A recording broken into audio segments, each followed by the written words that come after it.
Hi, and welcome to Filmmakers Compass Podcast, show where we talk about movies and more movies. I'm D-Man, joined by CP, and we have another great episode in store for you guys. We're still talking Halloween, so I know that doesn't end yet. We got probably another week where we're going to talk, little holiday vibes.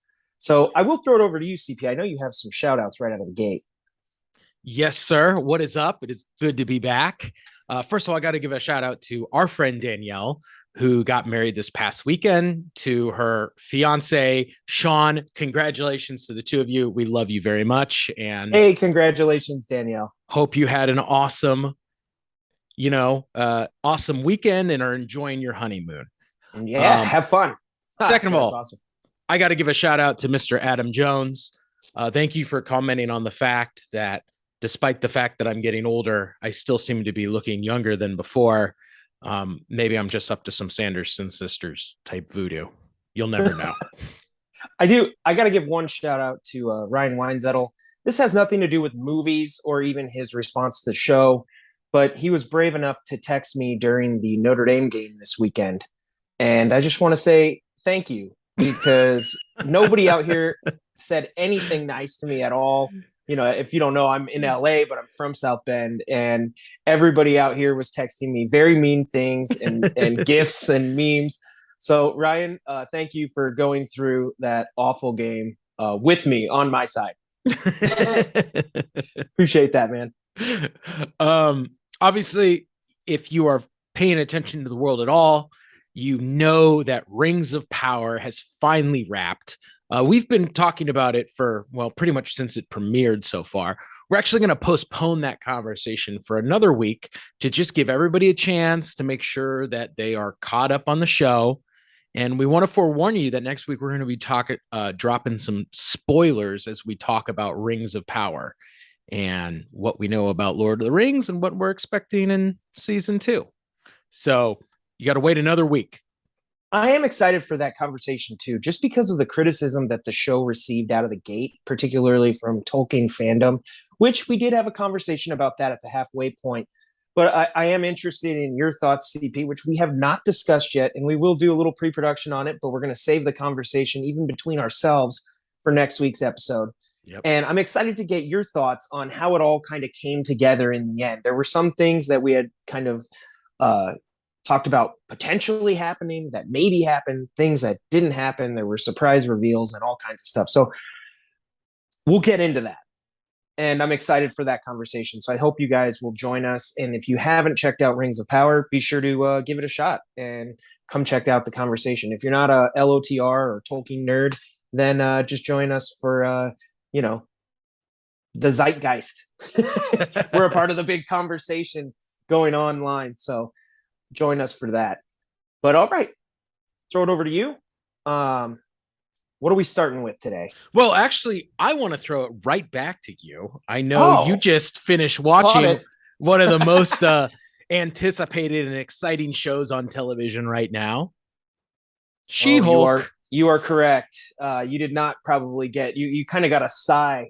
I don't think you got the reaction you wanted from me, man. You're right. I did watch She-Hulk. Now, before we dive into this conversation, let's preface it with, like Disney Star Wars, are you watching Marvel Disney Plus shows? Are you up to date on She-Hulk and everything Marvel? No, I did not watch She-Hulk. I have no intentions of watching She-Hulk. I have not watched most of the Disney Marvel series, and I'm not really planning on watching any of them going forward. Interesting. I mean, I'm not going to probably persuade you to watch them after this conversation, but let's start with She-Hulk. So I did watch the entirety of the show, and my wife, Steph, and I watched it essentially as it came out. You know, occasionally we watch 2 episodes at once or whatever, but, as it released. And it's an interesting concept. So the concept of She-Hulk is attorney at law, which basically is we're going to have an attorney in the MCU, and that's She-Hulk, representing superheroes and villains within that world. And it's kind of an interesting concept because it takes on the form similar to maybe, say, like kind of like a sitcom. It's very lighthearted.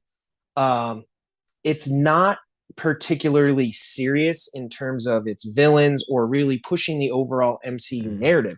But I could, more twerking than most MCU installments, huh? yeah, there's two elements from the show though that I think what they were going for was admirable, but I don't know if they actually pulled off either of them.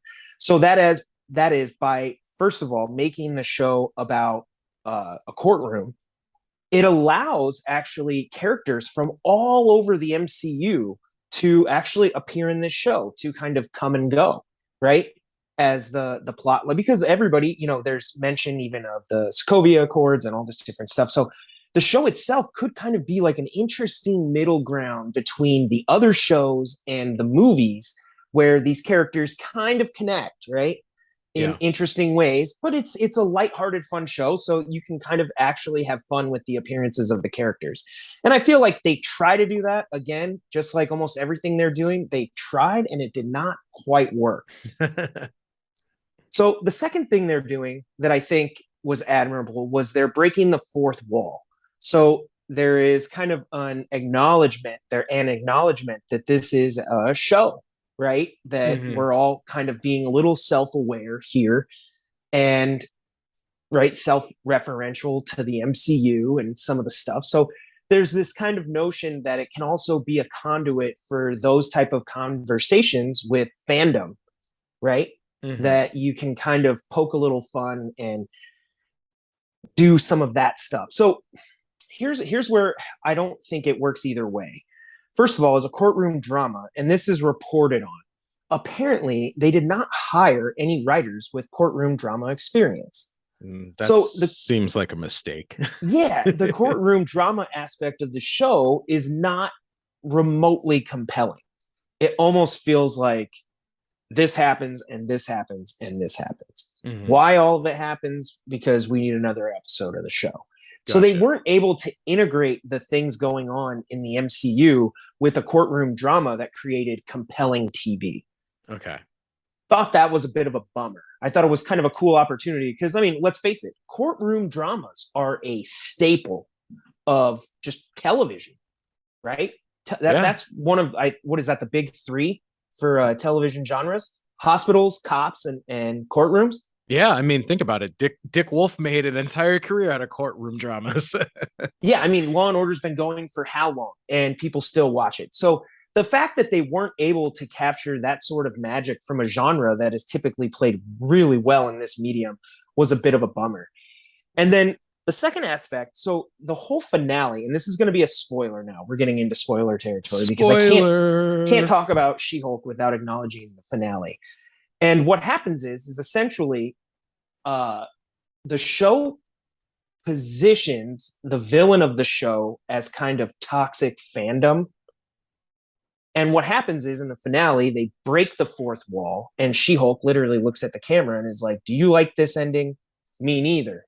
And she ends up going over to Marvel Studios to go find Kevin Feige and essentially rewrite the ending of the show. So obviously they're playing, I get the idea. I'm sure someone thought they had a super witty idea in a writer's room and they're like, "Oh, Hulk smashes things.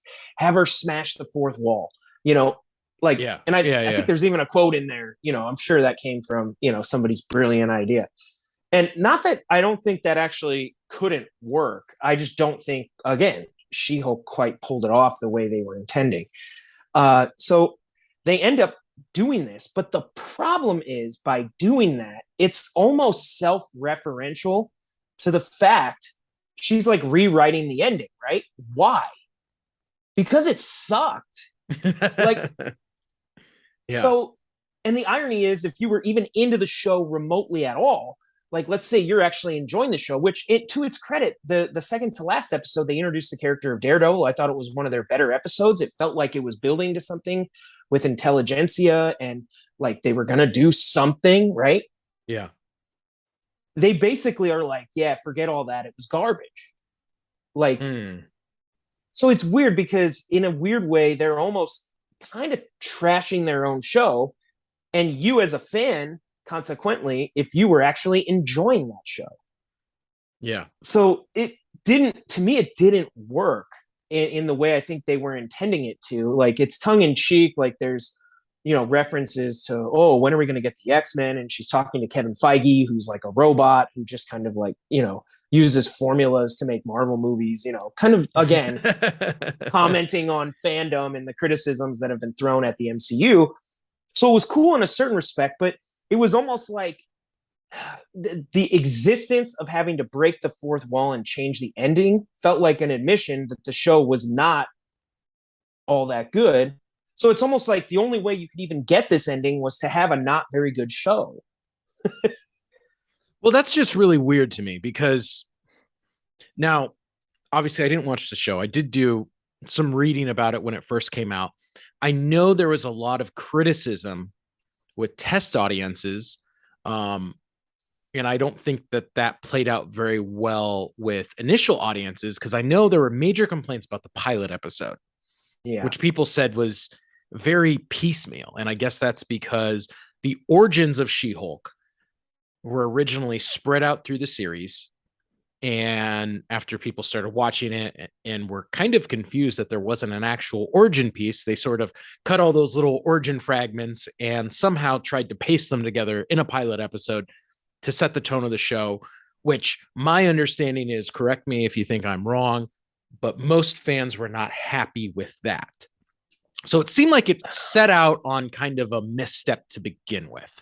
So the three missteps to start were, as I mentioned, they did not hire actual courtroom drama writers. Now, no offense to the writers, they're doing the best they can, just they haven't done it yet. Mm-hmm. So they're trying to probably figure it out on the fly, right? They probably haven't written many courtroom dramas, if much at all. Yeah.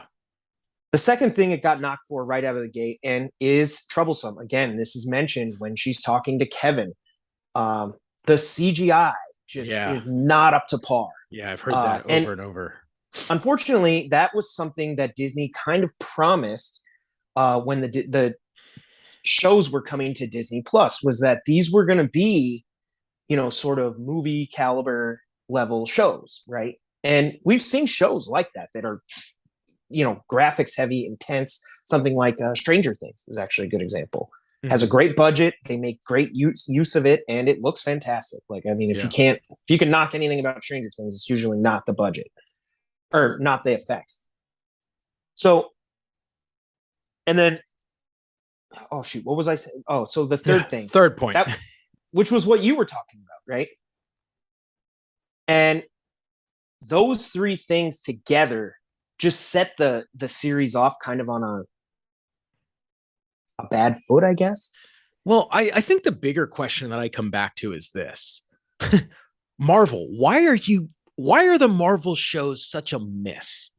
I mean, when we really think about it, right? Like going all the way back to, what I would consider the first Marvel show, Agents of S.H.I.E.L.D. Now, I mean, it was successful. I think it ran for 7 seasons. But if you recall, sounds successful to me. Initially, when Agents of S.H.I.E.L.D. was promised to fans, it was supposed to be a through line through the MCU films, right? Mm-hmm. And they were talking heavily like, hey, we're going to have major stars are going to make appearances in episodes, and this is going to help carry the momentum from film to film. Well, that never really happened.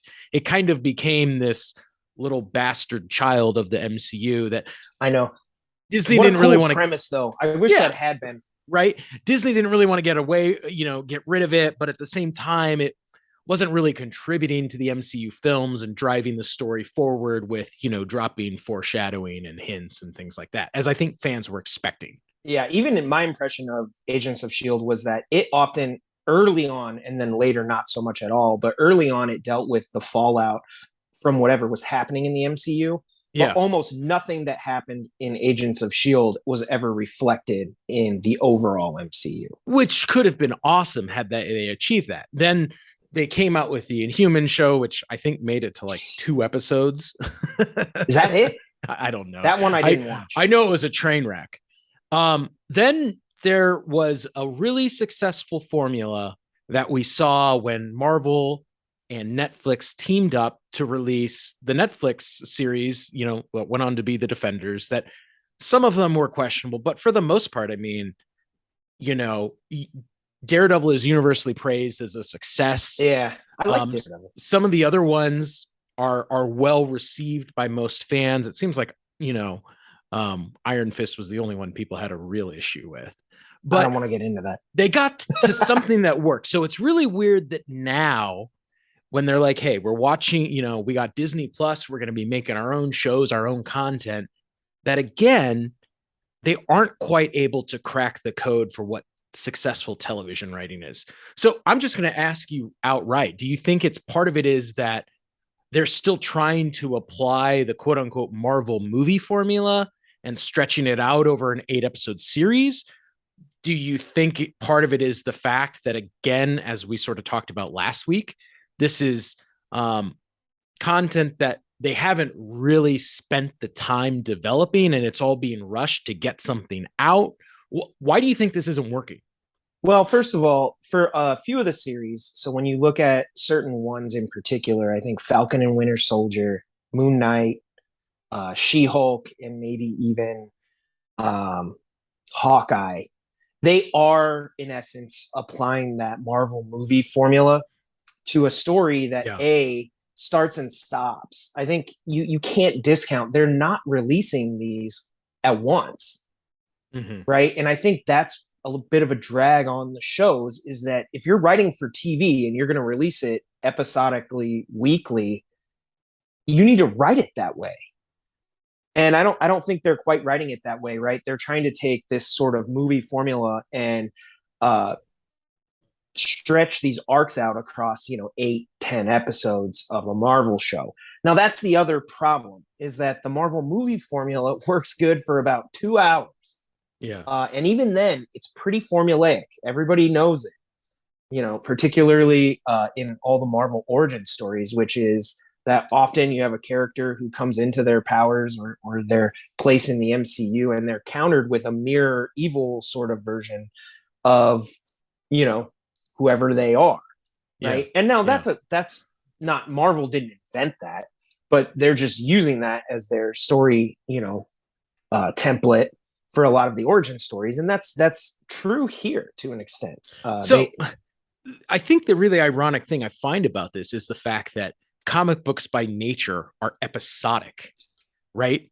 I mean, what's a better example of breaking a story up into, episodic content than comic books, where, you get your 18 pages and you wait another month to read the next 18 pages. And it's weird to me that this comic book company who has, been successful creating episodic content is struggling so much in the television medium. Yeah, there's a lot of story that, the best way I can describe it is when you watch most of the shows that I named, Falcon and the Winter Soldier, Moon Knight, Hawkeye, even She-Hulk, often it has the feeling that you can skip episodes, right? That really, if you want to know what happened, just watch like the pilot and the finale. Like a lot of what happens in the middle doesn't really matter all that much. And so it doesn't amount to compelling television. Now, if you just like Marvel characters and you like Marvel shows, then of course the middle episodes still play great generally. You're going to enjoy yourself. But I mean, it's not, right, like masterful television in that regard. You can't put these shows up against The Sopranos or Breaking Bad. The one I do have certain praise for, which was a little bit interesting, was WandaVision, which was the show they launched with. And WandaVision plays around with this whole sitcom concept.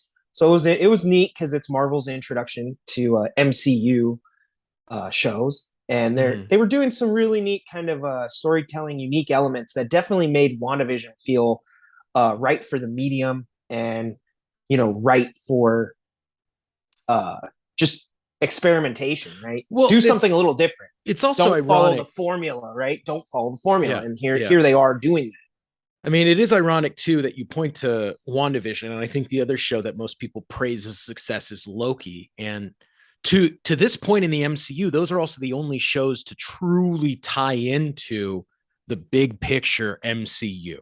I was going to say, I think Loki is probably the best at writing episodically, minus there's one episode in there that does feel it drags a little bit.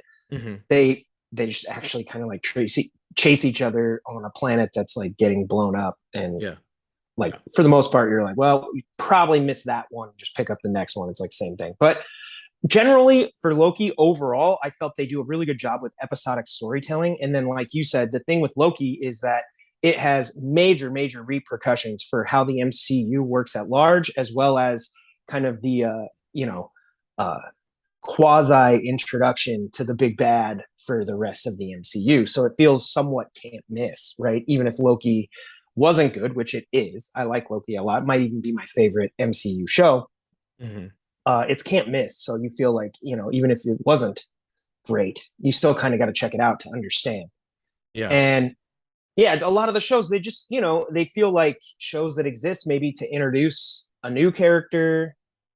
And that's why I was excited for She-Hulk in a weird way, because I felt like by setting it with the attorney thing, it wasn't going to be formulaic, and it would give kind of this courtroom drama, like dramedy, Mm-hmm. maybe a little Ally McBeal or something. I don't know.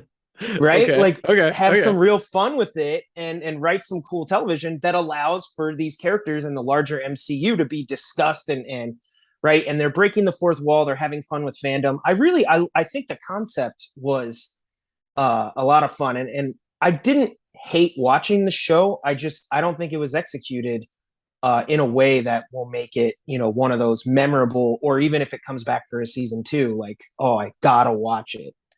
Yeah. It wasn't executed that well. So it's kind of a bummer. But yeah, I think that the number one takeaway from this discussion is I don't think Marvel has cracked television, or particularly streaming television, yet. So I don't know if this is just kind of the growing pains, and we're watching as they learn, because they seem to know exactly what they were doing with the movies, right? When Phase One came Oh out yeah. and it all built to the Absolutely. Avengers. Absolutely.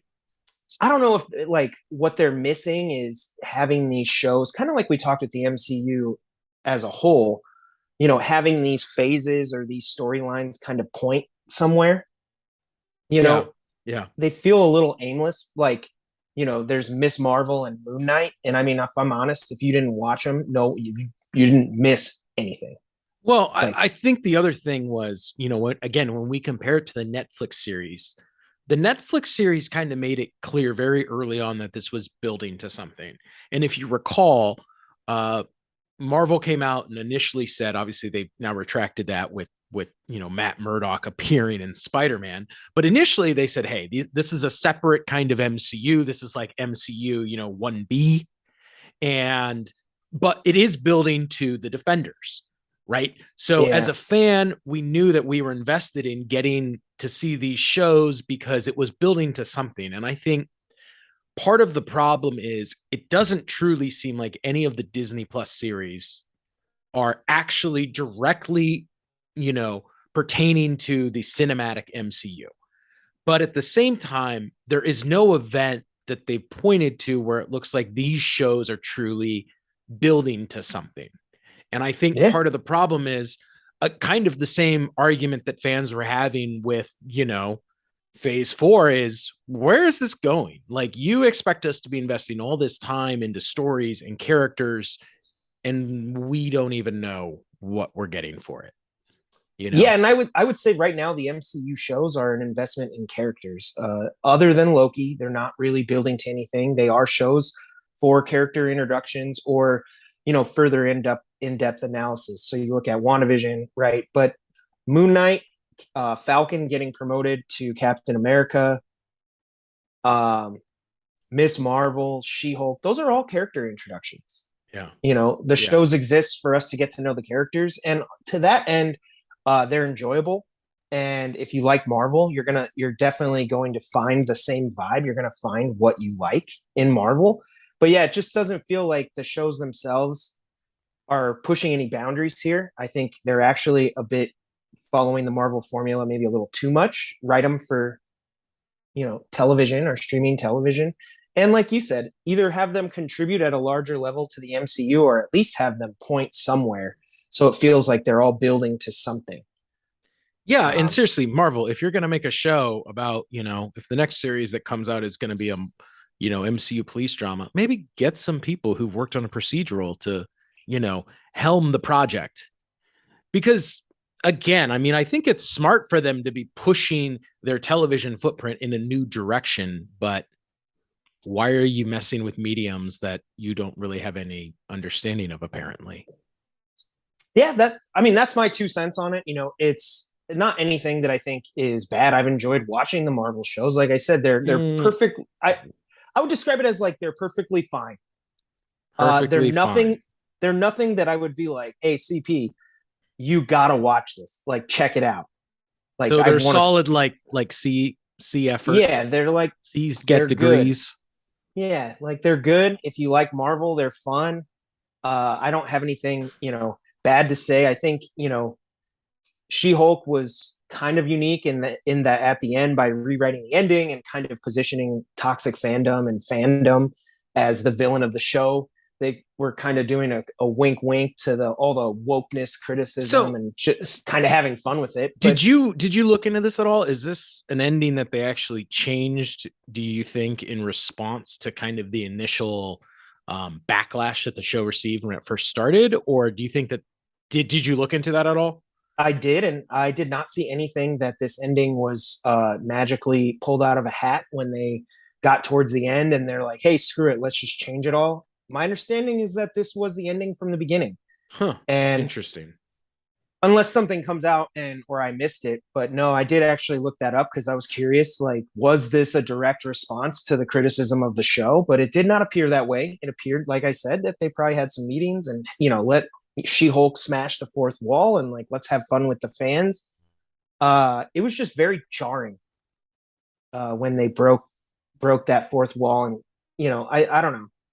It was not my favorite. I think. Did you see the tweet I put out? If you guys follow me at Big Kid D Man, Oh, I uh, saw it. I saw usually it. when I watch new things, I tend to just do a quick 240 character review.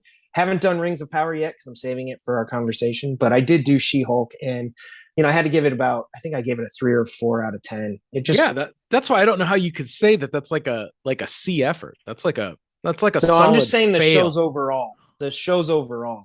Oh. I'm not going to go through and rate all of them. Maybe that's Well, another well, episode. maybe you should. Maybe I would like to Yeah, know. maybe I should. Yeah, but it wasn't that impressed. The highlights of She-Hulk where Daredevil showing up was pretty cool. Wong shows up. They totally like nerf a couple characters. It's whatever. Gotcha. Okay.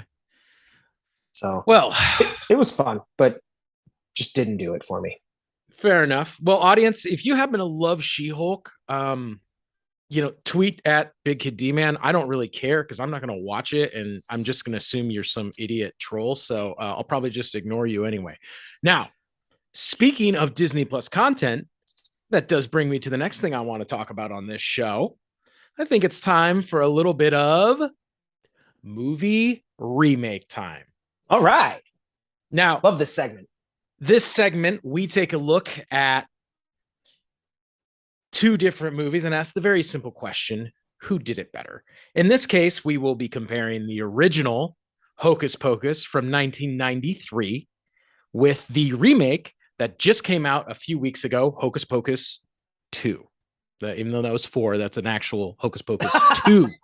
Now, the first one was directed by Kenny Ortega. The sequel was directed by Ann Fletcher. And D-Man, I know you watched it this past weekend. You just started off, man. What did you think? Sure. Yeah, I watched it, getting in the mood for Halloween. We're approaching the holiday, end of October. And the big takeaway for me for Hocus Pocus, and this is interesting because I've heard both good and bad things about it. Some people really liked it, some people didn't like it at all. I actually really enjoyed it. I Oh my found it God, you to would. be fairly entertaining. It kind of gave off, that old Disney Channel original movie vibe, even though I know the original in 1993 was actually theatrically released, but it did find its audience on Disney Channel. Oh yeah, it was actually, I was reading something. Apparently it was pretty much a failure in the theatrical release. I think Disney said it lost them about $16 million. Wow. And but it made that money back and actually produced a profit over the long run because every year they released it on Disney Channel and Freeform or ABC Family before that. And, it did have a resurgent in kind of the home video market as a seasonal favorite. But yeah, it was And not successful initially. they got a sequel like 29 years later. And, that's kind of in vogue. You look at like Top Gun and some of these Mhm, movies. mhm. You know, they're rehashing some old properties and bringing them back for the streaming services. And Top Gun in the theater, wow! But Hocus Pocus, let me tell you this: you don't need to go see it in the theater. It's perfectly suitable for streaming on Disney Plus. Well done. I think that's a timely release for the Halloween season, capturing some of that nostalgia for the original, and then allowing audiences who grew up, which is audiences our age, with the original Hocus Pocus, to watch the new one and enjoy it, share it with the next generation. I thought True. the Sanderson sisters aged shockingly well. They looked great. They were a lot, almost exactly like I remembered them. Very funny still. They had that kind of fiery wit, and you can clearly tell they're relishing the roles. The actors, they're Mhm, they're having mhm. fun, and that's contagious. I think. I thought the actors were having fun, and therefore, it's like we can have permission to not take this ultra seriously and still have a good time. So definitely family fare. It's a movie that you can put on with the whole family. I guess the way I would describe it is like I think a little kid would really like it. I think a teenager might claim that they don't like it, but secretly still like kids' movies and probably did like it. And parents that love the original and sat through it probably had a good time. So other than that, I thought they did some cool things like it's basically derivative of the original story. The Sanderson sisters come back on Halloween. They got to capture somebody by midnight or they get destroyed. You know, those are the stakes. They are technically still the villains. And, a lot of the jokes and stuff, they just kind of reposition some of the stuff from the first one and update it for the times. And I thought that was fine. Mhm. So I found it totally delightful. Like, I enjoyed it. I was happy watching it. I don't know. What about you? Wow. Okay. Well, to rain all over that parade, I hated it. Hated everything about the movie. Dude. First of all, if we're gonna make a remake of a movie that's almost 30 years old, why don't we just wait a full 30 years to remake the movie? Like 29 years, like that's just such an obscure number. Was not a fan of that. I thought it was stupid. Okay. So I'm gonna start there. Now, I Oh, I think that my big issue with the remake was it didn't really serve a purpose. Okay. And I know every time we talk about this show, this segment on our show, I always come to what's the purpose of this? There was no storyline left untangled in the first that to really pull on. I mean, in the initial story, right, there is the candle. And if it is lit by a virgin, they will return from the grave on all, if it's lit on Halloween night, they will Eve return night. from Yeah. the grave. And you're like, awesome. And what happens in the story? Someone who does not believe in the local legend, like everyone else in the town, the new guy comes to town, he lights the candle and sets apart, releasing the Sanderson sisters, and he himself has to not undo what he did, but more importantly, undo it to save his sister. Yeah. I'm like, boom, solid story, Stakes. wraps up. The stakes are clear, the motivations are clear. This one, they come back, yet, spoiler alert, uh, the girls who end up releasing them are tricked into releasing them, even though there's never any indication that, based on magic, they should be returning. So the whole justification for the rebirth of the Sanderson sisters is weird to begin with. But Yeah, it's the guy for the magic shop tricked them, correct? yeah, and he's just Yeah, kind he of an gave him the a-hole. candle for her birthday, and he's like, "Oh, hey!" And then later, he's like, "Oh yeah, I knew that would happen. Yeah. I was there, Um, 1993, and I wanted to see." I don't remember seeing that kid trick or treating though, so I don't think it was actually there. I think he Um, was. Bigger issue though is in the first one, the Sanderson sisters are evil. They are stealing children. They are feasting on their souls to stay young and beautiful forever. I All right, I put that do. That in the is a solid bad guy category. that is a true criticism. I think I have to agree with that. In this one, they are still the villains, but they're definitely not as sinister, right? Or No, in fact, the beginning scene of the movie, it's almost trying to show us, you know, we're almost supposed to feel sorry for them in the sense that they are ousted from their town in Salem and forced to live in the woods, and how they discover witchcraft is because the town people just don't really seem to like them. Is it wrong that I think it'd be cool to live in the woods? No, I mean, dude, you grew up in the Midwest. We spent most of our childhood in the woods. I don't know. I just think that'd be pretty sweet. I don't know. Maybe I would hate it, but it kind of sounds enticing, especially if there's magic. Well, or that. What was up with that smoke show witch that showed up in the beginning? I don't know. I was wow. The only thing was that scene, and then at the very end, this witch transforms into a crow. Yep. And then she shows up at the end and like swoops down. Yeah. Weird. I don't know. I mean, anyway, off topic now. But for me, I'm just like, the Sanderson sisters are eating kids' souls. Why are we, trying to position them as not the villains, or not such evil villains? I mean, at the end of the film, they're almost happy that because the most important to them is their sisterhood and getting to be together. And I just don't like the sympathetic approach that we take. I mean, I got to say it again, just in case you haven't been listening to me for the past 5 minutes. They eat children's souls. That's like one of the most heinous things I can think of. They're not just eating souls, they're kids' souls. So like they're child murdering, molesting soul eaters. Like, why? I don't get it.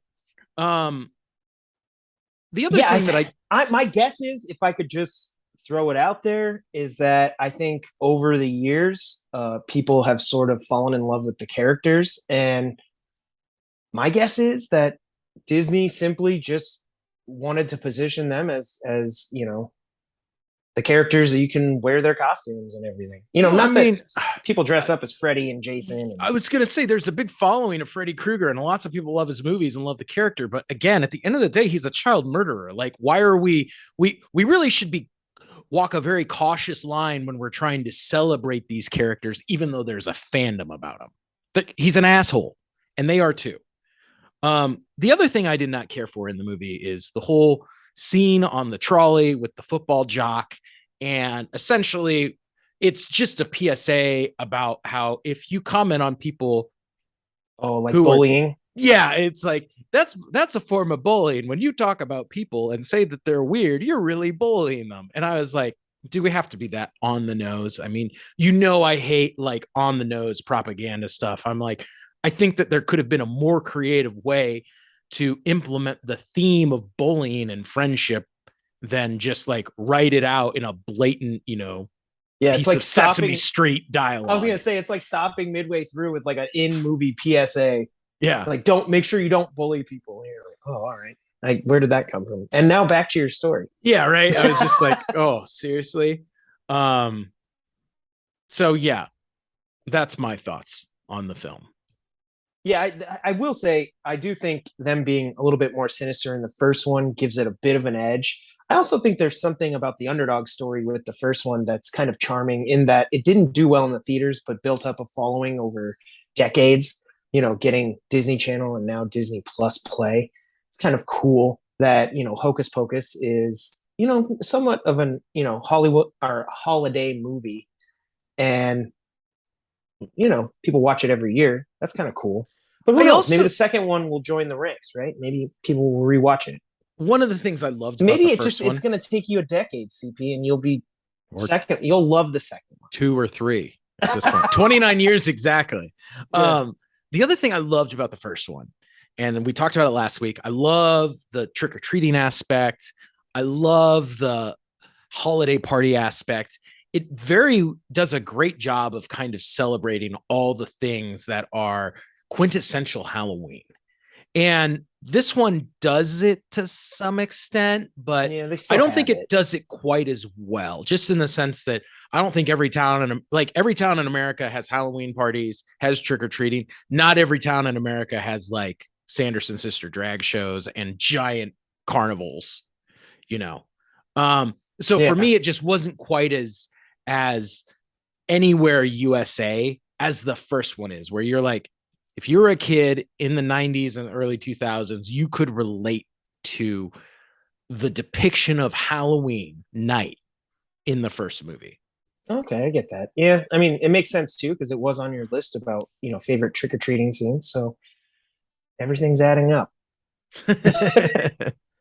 Well, all right. Let me throw it over to you, Ben. I think we know where you stand, but which one did it better? Now, in my opinion, the first, the original, is the best. And part of that is I hate change, but part of that is I just really hate crappy remakes that don't need to be made.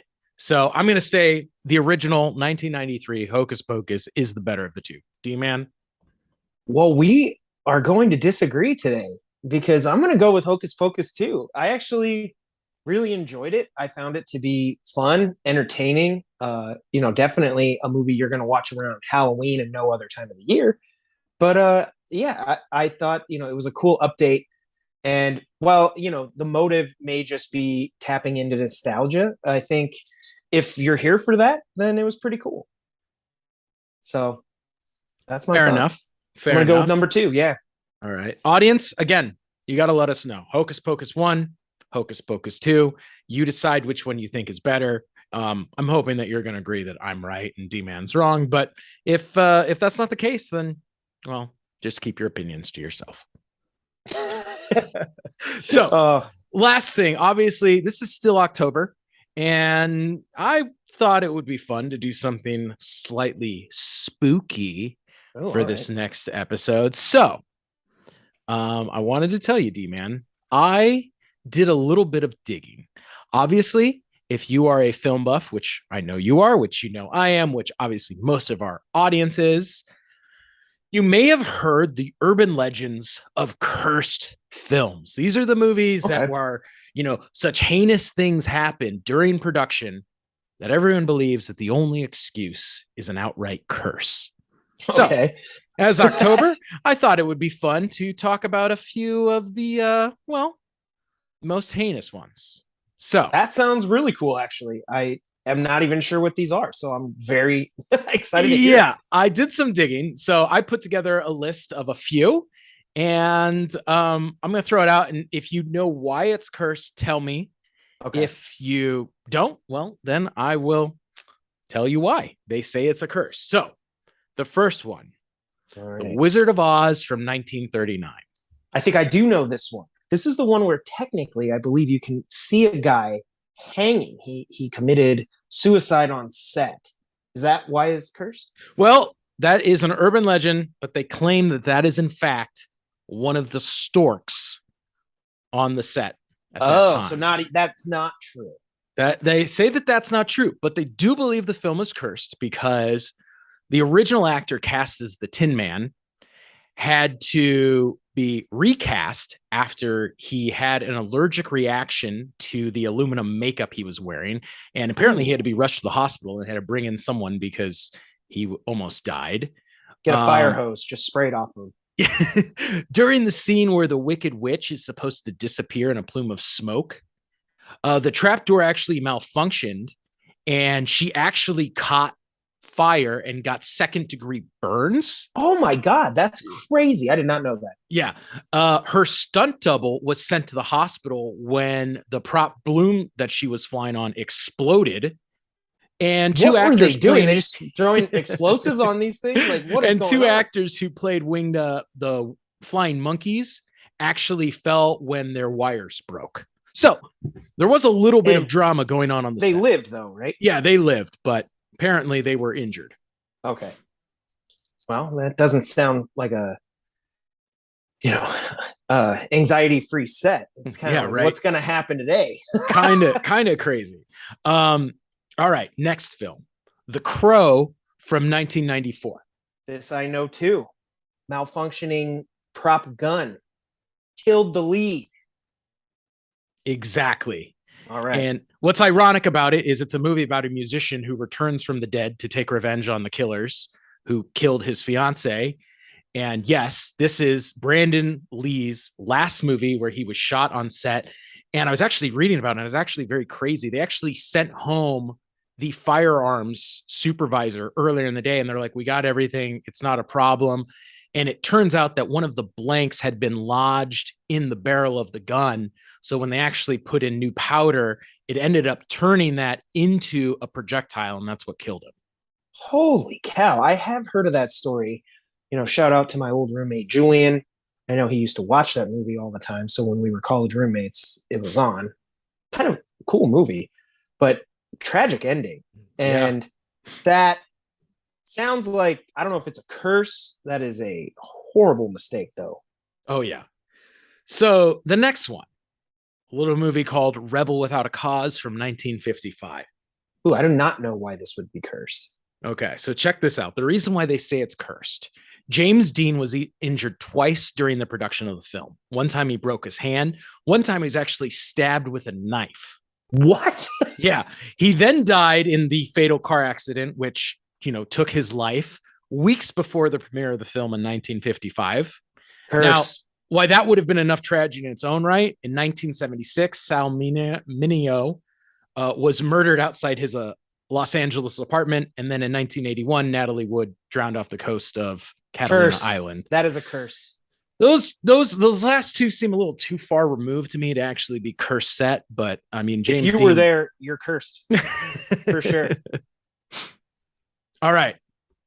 This one is a movie that I love, and I know you love, The Dark Knight from 2008. Have you heard about the curses involved with this one? There is a curse with The Dark Knight. Now, obviously, we all know about Heath Ledger. So I don't know if this has anything to do with him, but other than that, I do not know about any curses with The Dark Knight. Well, yes, Heath Ledger is part of it, right? He died before the release of the film from an accidental drug overdose. They do attribute the film to, unfortunately, have inspired the movie theater massacre in Aurora, Colorado in 2012. So that's horrible. Wow. But on top of that, was that the premiere of Dark Knight Rises? Yeah, but he dressed like the Joker from The Dark Knight. Oh my God. Morgan Freeman was in a severe car accident in 2008, right after filming wrapped. While he survived, he was involved in the car accident while his mistress was riding in the car with him. So I can't imagine his wife was too psyched about that. And then one of the special effects technicians. Is that karma or a curse? I don't know. And then one of the special effect technicians, Conway Willcliffe, he died on set when the camera truck actually crashed into a tree. And that was while filming? Yeah. Someone died on the set of Dark Knight? Yeah. So wow. There very well may be a curse for that one. I'll buy that. That's a lot of tragedy surrounding that movie, especially with the theater shooting. That is wild. So, how about this? Terrible. One? Poltergeist from 1982. Have you heard any about the curses? Absolutely. I've heard about the curses here. A lot of the people who were on the set ended up being, injured or part of tragedies themselves. Yes, I have heard of Poltergeist. Yes. And there were injuries, and the actors or actresses, Dominique Dune, she was murdered by an ex-boyfriend in 1982, a few days after her 23rd birthday, and Heather O'Rourke died from an undiagnosed intestinal disease in 88. The reason why everybody thinks this is cursed, though, is because supposedly real skeleton corpses were used in the infamous swimming pool scene with, terrible. And you'd think in a movie called Poltergeist, about, houses why would you being do that? Built on a cemetery, you would know better than to use real corpses in a movie. But hey, misstep by Spielberg, I guess. I can't even believe that. I don't even think if I was getting paid the buku bucks as an actor, I'd want to get into a swimming pool with real skeletons. You're just tempting Satan. Yeah, right. Now, you've probably heard of this one, Rosemary's Baby from 1968. I don't know if I have, although this movie just suggests curse. Oh yeah, totally. So none of this happened supposedly during the shooting. This all happened after it. After the film, the producer, William Castle, needed emergency surgery for gallstones. Composer Christoph Komeda, he actually suffered a traumatic brain injury, fell into a coma, and ended up dying from it. But the biggest sign of the curse, and we all know this, Sharon Tate was murdered by the Manson family in 1969. She starred in the film. her husband directed the film, and their unborn child was also a casualty of the Manson family murders. So, Man, that is absolutely insane. okay. I mean, you can imagine that this next film is a cursed film. The Exorcist from 78. I want to say I heard about this. That there is a curse that follows this film. Yeah. So supposedly the New York City set of The Exorcist burned down during filming in 72. The whole thing just up in smoke, burned down. Sounds hellish. And then 9 people involved with the movie supposedly died by the time production wrapped. Yeah, that's crazy. That's insane. That's not normal. 9 people is like a lot of people. But a movie called The Exorcist, I mean, come on. We knew that you were in for trouble to begin with. When's the last time you watched that movie? Very, very, very long time ago. Because I saw it, I want to say a year or two ago during the pandemic, and it is just as creepy as you remember it. Oh no, it's totally, totally horrifying. Like it's not, some of those movies you like grow up and then you watch them and you're like, oh yeah, it's not as scary as I remember. Like now that I know it's just a movie, because when I saw it when I was a kid, I'm like, not the case with that one. Not the case. Yeah, you still watch it and you're like, oh, this is Okay, so this is a film I've never heard of, and I would consider this actually maybe one of the worst curses. Okay. So it's The Conqueror from 1956. Haven't seen it. And now I don't want to, because I don't want to get cursed. Box office bomb. It was a film starring John Wayne about an epic about Genghis Khan. Oh, I gotta ask. Oh my God, is that when he went Genghis Khan? Yeah, that was when he went Genghis Khan. I've seen the clips of that. The reason why they say that this film was cursed is it was filmed in Snow Canyon, Utah, which is downwind from Yucca Flats, Nevada, which is a site where 11 atomic bombs were tested during the 40s and the 50s. Now, the filmmakers knew about this during shooting, but the crazy thing is by 1980, 91 members of the cast and crew had gotten cancer, including John Wayne and director Dick Powell. So I would say that is an absolute definitive curse from working on that movie. I will never watch that movie. I don't need any TV radiation hitting me. Those TV waves, whatever, microwaves, I don't know. I don't need it. And it sounds like this is permeating out of people's screens. So well, I mean, when you make a movie, next to a nuclear, radioactive wasteland, you should probably know better. But so the last one I'm going to bring up, and I think this is actually the creepiest. And so I totally believe that this film was cursed as well. The Omen from 1976. Did you ever watch that one? It was the I have not seen the original one, no. But now I might. You should. Yeah, this one I might actually Or maybe watch. You should not. So check this out. Reasons why people say that the Omen was cursed. So Gregory Peck's plane was struck by lightning on his flight to London. That's really unlikely. Director or executive producer Mark Newfield's plane was struck by lightning when he was flying to LA weeks later. That's shockingly unlikely. When Newfield and his wife were staying in London during filming, their hotel was hit with a terrorist bombing. Wow. I don't know. When was this film? 70s? Yeah, 76. That happened today. That might be more likely. But back in the 70s, I don't know.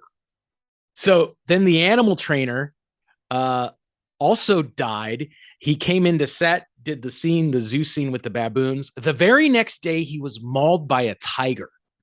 That's just, how does that happen? The creepiest one is this, though. So check this out. 2 months after the film premiered, which was June 6, 1976. So 76. Gotcha. The special effects artist, John Richardson, he was driving in the Netherlands with his assistant, Liz Moore. They got into a car accident. He survived, but she was decapitated. And the freakiest thing about this is on the highway where this happened, there was a sign beside the accident, and it read Omen instead of Omen, which is the movie is spelled The Omen, Omen. This is for the city of Omen, which is Ommen, 66.6 kilometers. Yeah, that's a curse. That's a curse. That's a total curse. If you don't believe in curses, there's no way you can make that up. Yeah. So Cursed. Anyway, just thought that might be a little spooky twist on what we normally talk about, throwing out some movie facts. So, well, listeners, if you enjoyed that kind of unique segment, let us know. But if you also have any stories from your own sets, or for that matter, any stories that we did not bring up here, we'd love to hear them. I think we still got, one more week left with some Halloween commentary. So that would be pretty cool if you guys share some awesome stories and behind the scenes stuff. So that actually does it, though, for our episode this week. So we want to thank all of you for tuning in. Hope you enjoyed the show. Be sure to subscribe, and you can find all the information for our show at filmmakerscompass.com, where all of our social media links are. And you can find me individually. I'm Big Kid D at Big Kid D-Man. You can find me. I'm at NDCal5. And we'll be sure to keep the conversations going throughout the week. And we look forward to hearing from you guys. So thank you so much. And we'll be back next week with another episode of Filmmakers Compass. See you next week. Keep watching movies.